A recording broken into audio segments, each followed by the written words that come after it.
मैं तुम्हें तुम्हारा नया घर दिखा कर लाता हूं। नया घर?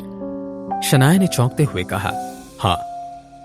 जब यामिनी ने उन्हें घर से निकलने के लिए कहा था तब आहान कहीं ना कहीं बहुत खुश था। वो शनाया के साथ नए घर में रहना चाहता था और उसे घर छोड़ने का कोई बहाना नहीं मिल रहा था, लेकिन यामिनी ने उन्हें जाने का कारण दे दिया था। हमारा नया घर कहाँ है? जब हम वहां पहुंचेंगे तब तुम्हें पता चल जाएगा, आहान ने कहा। आहान शनाया को सरप्राइज देना चाहता था। शनाया और आहान का नया घर कैसा होगा? आहान और शनाया एक दूसरे का हाथ पकड़े हुए चल रहे थे। जब वो मेन रोड पर पहुंचे तब आहान ने एक टैक्सी को रोका। कहां जाना है आपको? ड्राइवर ने पूछा। Spring corporation. क्या आपको पता नहीं कि वहां इस वक्त टूरिस्ट का जाना मना है? माफ कीजिएगा, शायद मेरी बात आपको समझ नहीं आई। मुझे टूरिस्ट एरिया में नहीं जाना बल्कि रेजिडेंशियल एरिया में जाना है। मैं वहां घर देखने जा रहा हूं। अगर देखने जाना है तो कहीं और देख लो। वहां के घर कुछ खास नहीं है। शिमला के बाकी घरों की तरह बहुत महंगे हैं। ऐसी कोई जगह देखो जहां तुम रहना अफोर्ड कर सको और जहां शिमला के बाकी लोग रहते हो। थैंक यू अंकल, पर मुझे स्प्रिंग कॉर्पोरेशन ही जाना है। जो सवाल शनाया के मन में था वो ये था, आहान ने घर कब खरीदा था और मुझको इस बारे में पता क्यों नहीं चला था? तभी शनाया को याद आया कि पिछली बार जब उसने घर छोड़ा था तब भी उसने स्प्रिंग कॉर्पोरेशन जाने की बात की थी, पर तब शनाया ने उसकी बात को मजाक में टाल दिया था। दोनों टैक्सी में बैठे और स्प्रिंग कॉर्पोरेशन की तरफ रवाना हुए। कुछ ही देर में वो स्प्रिंग कॉर्पोरेशन की सेल्स ऑफिस के सामने पहुंचे और ड्राइवर ने टैक्सी रोकी थी। स्प्रिंग कॉर्पोरेशन का रेजिडेंशियल एरिया भी अलग अलग हिस्सों में बटा हुआ था। सबसे पहले जो एरिया था वो घर थे। इनमें कोई भी अपने लिए एक घर खरीद सकता था और दूसरा एरिया बंगलो एरिया था। इस एरिया में पहुंचने के लिए थोड़ी सी पहाड़ की चढ़ाई करनी पड़ती थी। वहां पर सिर्फ 10 ही बंगले थे। इन बंगलों में शिमला के सबसे अमीर और जाने माने परिवार रहते थे। हम पहुंच गए। क्या आप गाड़ी ऊपर ले सकते हैं? ऊपर तो बड़े बंगले हैं भाई, वहां ऐसे ही कोई नहीं जा सकता। वहां जाने के लिए वहां बंगला होना चाहिए। कहीं तुम्हें ऊपर बंगले तो नहीं देखने? हाँ, वहीं देखने जाना है। तुम मजाक कर रहे हो। ऊपर वाला एरिया सिर्फ उनके लिए है जो वहां रहते हैं। टैक्सी वहां नहीं जा सकती। दरअसल बात यह है कि मैंने यहाँ पे एक बंगला खरीदा है, अब बस उसे देखने आया हूँ। तुम ऐसे ही क्यों नहीं कह देते कि पूरा स्प्रिंग कॉर्पोरेशन ही तुम्हारा है? ऐसा नहीं था कि आहान वहां बंगला नहीं खरीद सकता था, पर वहां पर सबके घर खरीदे हुए थे। कोई भी ऐसी जगह पर घर छोड़कर किसी और को क्यों बेचेगा? देखो लड़के, मेरे साथ मजाक करने की जरूरत नहीं है। उतरो मेरी गाड़ी से। मुझे दूसरे पैसेंजर से भी पैसे कमाने हैं। आहान तो चलकर जा सकता था, पर शनाया नहीं चल सकती थी। उसके लिए यह बहुत थका देने वाला होता। अभी अभी तो वो हॉस्पिटल से डिस्चार्ज हुई थी। सर, आप मुझे ऊपर ले चलिए, मैं आपको एक्स्ट्रा 1500 रुपए दे दूंगा। क्या आप सच कर रहे हैं? आहान ने कुछ नहीं कहा, बस अपने वॉलेट से पैसे निकाले और ड्राइवर के आगे रख दिए। पैसे देखकर ड्राइवर खुश हो गया और फटाफट आहान से पैसे ले लिए। हाँ ठीक है, मैं अभी आपको ऊपर ले चलता हूँ, पर हाँ, मैं आपको पहले ही बता देता हूँ कि अगर सिक्योरिटी गार्ड ने हमें आगे जाने नहीं दिया तो मैं ये पैसे वापस नहीं दूंगा। आप चलिए, सिक्योरिटी गार्ड से मैं बात कर लूंगा। कुछ ही मिनट में टैक्सी पहाड़ के बिल्कुल ऊपर पहुंच गई। वहां से ड्राइवर को बहुत सारे सिक्योरिटी गार्ड नजर आए।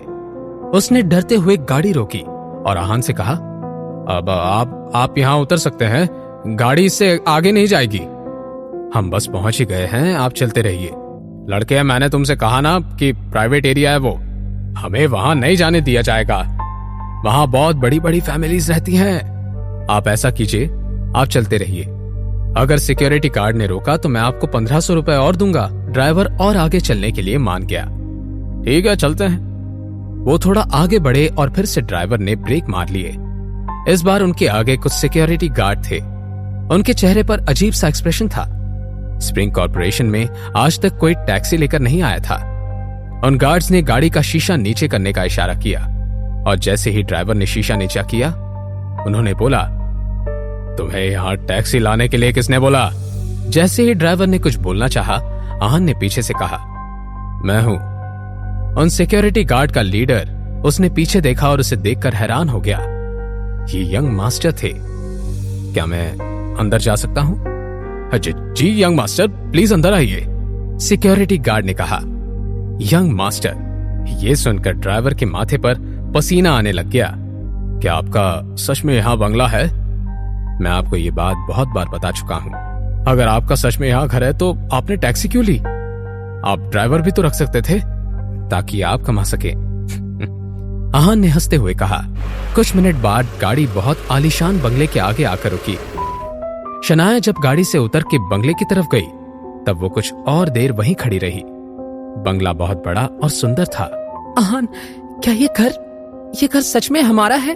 आहान ने स्माइल किया और शनाया के हाथ में घर की चाबी दी। ये घर हमारा ही है। ये रही कीज, ट्राई करो, देखता है खुलता है या नहीं। हाँ, तुम देखो। आहान ने जैसे ही चाबी घुमाई दरवाजा खुल गया। वो घर सच में उनका ही था। जब आहान ने दरवाजा खोला तो शनाया को चक्कर आने लगे। घर जितना बाहर से सुंदर था उसके अंदर से कई ज्यादा सुंदर था वो। शनाया को ऐसे देखकर आहान ने पीछे से उसकी कमर पकड़ ली और कहा, welcome to our home baby. घर देखकर शनाया के मन में सवालों का सैलाब आ गया था। आहान और शनाया का घर बहुत ही सादगी से सजा हुआ था। शनाया को मिनिमम डेकोरेशंस पसंद थी और ये बात आहान अच्छे से जानता था। बेबी, कैसा लगा तुम्हें घर? हमारा घर। शनाया ने कुछ कहा नहीं, बस हाँ में अपनी गर्दन हिला दी। शनाया, क्या हुआ? कुछ पसंद नहीं आया?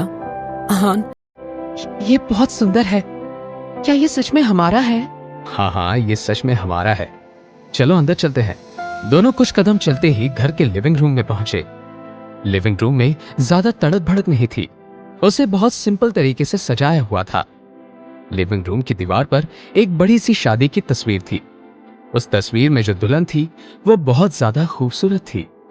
दुल्हन तस्वीर में ज्यादा खुश नहीं थी और दूल्हे के चेहरे पर भी जबरदस्ती की हंसी थी। ये आहान और शनाया की तस्वीर थी। 3 साल पहले दोनों एक दूसरे से शादी के लिए तैयार नहीं थे। शनाया आहान के बारे में अच्छा सोचती थी पर शादी नहीं करना चाहती थी।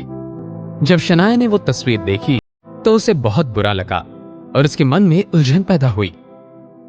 अगर आज मैं ये तस्वीर नहीं देखती तो मुझे इसके बारे में कुछ याद ही नहीं आता। 3 साल से आहान ने मेरे लिए बहुत कुछ किया है। उसने हमेशा मुझे समझने की और जानने की कोशिश की है, पर मैंने तो कभी भी किसी तरह की कोशिश नहीं की। शनाया के मन में गिल्ट बहुत बढ़ गया था। तुमने मुझे कभी भी सॉरी या थैंक यू बोलने नहीं दिया, पर आज मैं तुमसे सॉरी बोलना चाहती हूँ। सॉरी आहान, मैं बहुत शर्मिंदा हूँ। तुमने मेरे लिए इतना कुछ किया है पर मैंने आज तक तुम्हारे लिए कुछ नहीं किया। गिल फैमिली ने तुम्हें हमेशा ताने सुनाए और तुम्हारी इंसल्ट की है, पर फिर भी तुमने कभी भी कुछ रिएक्ट नहीं किया। मैंने भी अपना गुस्सा हमेशा तुम पर ही उतारा है। उस हर चीज के लिए सॉरी आहान। 3 साल में मैं एक बार भी अच्छी वाइफ नहीं बन पाई, पर तुम हमेशा से एक परफेक्ट हस्बैंड रहे हो। आहान ने शनाया के आंसू पोंछे और उससे बहुत प्यार से कहा, शनाया, अगर तुम एक अच्छी बीवी नहीं हो तो इस दुनिया में कोई मेरी बीवी बनने के लायक नहीं है। अपने बारे में ऐसा मत सोचो। अगर तुम नहीं होती तो मैं 3 साल पहले ही मर चुका होता। मैं ही तुम्हें अच्छी लाइफ नहीं दे पाया। तुम एक रॉयल लाइफ डिजर्व करती और मेरी वजह से तुम्हें ऐसी लाइफ जीनी पड़ी। नहीं आहान, मुझे कभी नहीं लगा कि मेरे साथ कुछ गलत हुआ। मैं बहुत खुश हूँ।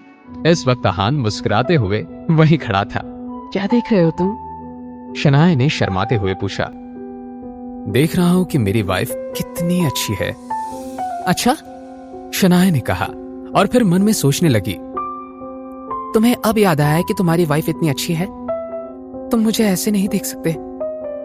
अच्छा ठीक है, मैं नहीं देख रहा तुम्हें, पर एक बात बताओ, अगर मैं तुम्हें नहीं देख सकता तो फिर मैं दूसरी लड़कियों को देख सकता हूँ?